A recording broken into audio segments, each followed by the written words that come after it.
Sir அதான் sir, இப்போ திராவிடம் பேர் ஓகே, ஆனா அதை ஏன் சான்ஸ்கிரிட்ல இருந்து எடுத்தாங்க, அந்த ஒரு கேள்விதான் சார். நான் தான் சொல்றேன், நீங்க உகாண்டா மொழியில இருந்து கூட எடுங்க.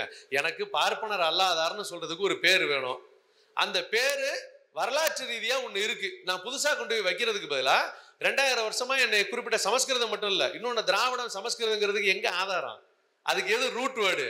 பெரிய நம்ம இவர் சொல்றாரு, இந்த திராவிடம் என்கிற சொல் எங்கே இருந்து? தமிழ்ல திசை சொல்லுன்னு ஒன்று இருக்கு. தமிழ் இலக்கியம் யாரா படிக்கிறீங்களா?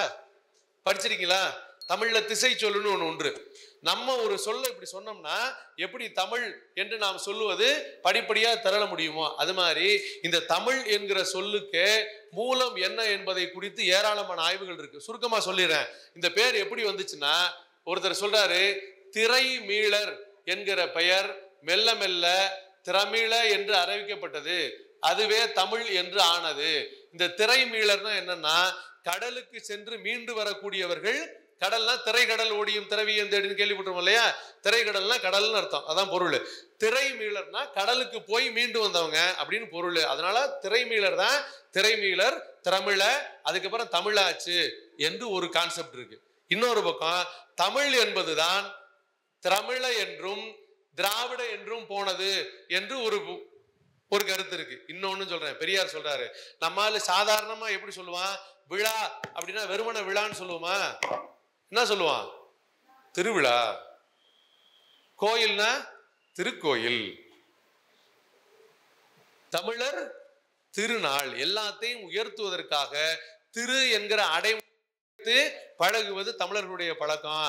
அதனால தன்னுடைய இனத்தை திருவிடம் என்று சொன்னது கூட திராவிடமாக மாறி இருக்க முடியும். இவ்வளவு கருத்து இருக்கு. இப்ப ரொம்ப சிம்பிளா, திராவிடம் என்கிற சொல் என்னன்னு சொல்றேன், எந்த மொழியாக இருந்தாலும் பிரச்சனை இல்லை. அது இங்கிலீஷா இருக்கட்டும், பிரிட்டனா இருக்கட்டும், என்னை சரியாக குறிக்கிறதா இல்லையா, அவ்வளவுதான். இதை சொல்லக்கூடிய தமிழ் தேசியர்கள் இருக்கிறாங்கல்ல, இந்த தேசியம் என்கிற சொல் எங்க இருந்து வந்துச்சுன்னு சொல்லுவாங்களா? தாங்கள் தமிழ் தேசியர்கள் சொல்றாங்கல்ல, தேசியம் தமிழா? கிடையாது. நமக்கு மொழிங்கிறது அப்புறம் தூக்கி வச்சுக்குவோம். நமக்கான அடையாளம் ஒன்று கிடைக்கிறதா இல்லையா? அந்த கான்செப்ட். இன்றைக்கு திராவிடம் என்பது வெறும் மொழி குடும்பம் மட்டுமல்ல, இனம் என்பது மட்டுமல்ல. இன்றைய சூழலில் திராவிடம் என்பது ஒரு தத்துவம். இன்றைக்கு யாரெல்லாம் திராவிடர்கள் நம்ம சொல்லலாம்னா, நம்ம போய் பிளட் டெஸ்ட் பண்ணிட்டு இருக்க முடியுமா? டிஎன்ஏ டெஸ்ட் பண்ண முடியுமா? டிஎன்ஏ டெஸ்ட் பண்ணா யாரும் பியூரான திராவிடனோ, பியூரான ஆரியனோ, பியூரான தமிழனோ, பியூரான கன்னடக்காரனோ கிடையாது. உலகம் முழுக்க சரி, ஒரு டிஎன்ஏ டெஸ்ட் எடுத்து பார்த்தாங்க, நான் பியூர் ஆரியன் என்று சொல்லக்கூடிய ஜெர்மன், இவெல்லாம் பியூர் ஆரியனே கிடையாது, ஜெர்மன்ல இருக்கிறான் பியூர் ஆரியன், அவன் உட்பட எல்லா இனத்தினுடைய டிஎன்ஏவிலும் பல நாட்டு டிஎன்ஏக்கள் கலந்திருக்கின்றன. நம்ம சுத்தமான தமிழெல்லாம் சொல்ல முடியாது. டிஎன்ஏ எடுத்து பார்த்தோம்னா தெரியும் எத்தனை பர்சன்டேஜ் ஆப்பிரிக்கா, எத்தனை பர்சன்டேஜ் வெள்ளைக்காரன், எத்தனை பர்சன்டேஜ் ஜப்பான்காரன் இருக்குன்னு. உலகம் முழுக்க இருக்கிற அத்தனை இனங்களும் கலந்திருக்கின்றன. இன்றைக்கு நம்ம ரத்த பரிசோதனை பார்த்தெல்லாம் இனத்தை பிரிக்க முடியாது. நம்ம அதை முதல்ல ஒத்துக்கணும். அப்படி பிரிக்க ஆரம்பிச்சோம்னா திரும்ப ஜாதிக்குள்ளதான் போய் முடங்குவோம். அதுக்கு வாய்ப்பே கிடையாது. நாளைக்கே படிச்சு வெளிநாட்டுக்கு போறோம், அங்க இருக்கிற ஜப்பான் புள்ள நமக்கு பிடிச்சி போச்சு, இல்ல நான் தமிழச்சியா இருந்தாதான் கட்டுவேன், ஜப்பான்காரிய கட்ட மாட்டேன்னு சொல்லுவோமா?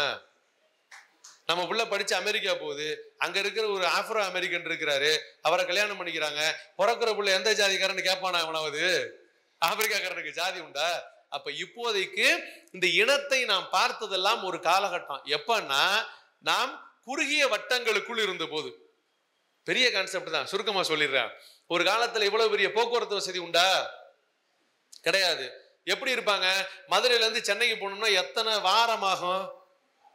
எத்தனை மணி நேரம் இல்ல, எத்தனை வாரம். இன்னைக்கு எவ்வளவு நேரத்துல போறோம்?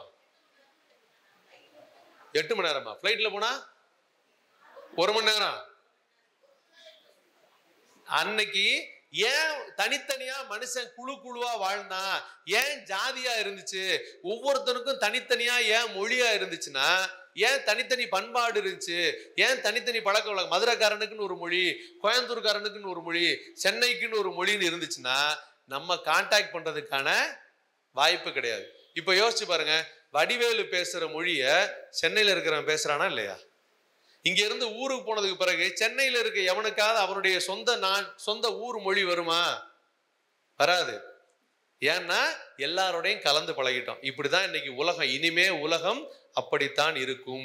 மிக எளிமையாக உலகம் முழுக்க போய் சேர்ந்ததற்கு பிறகு, எல்லா இனங்களும் கலந்ததற்கு பிறகு இனத்தை வைத்தெல்லாம் நாம் அடையாளம் பார்க்க முடியாது.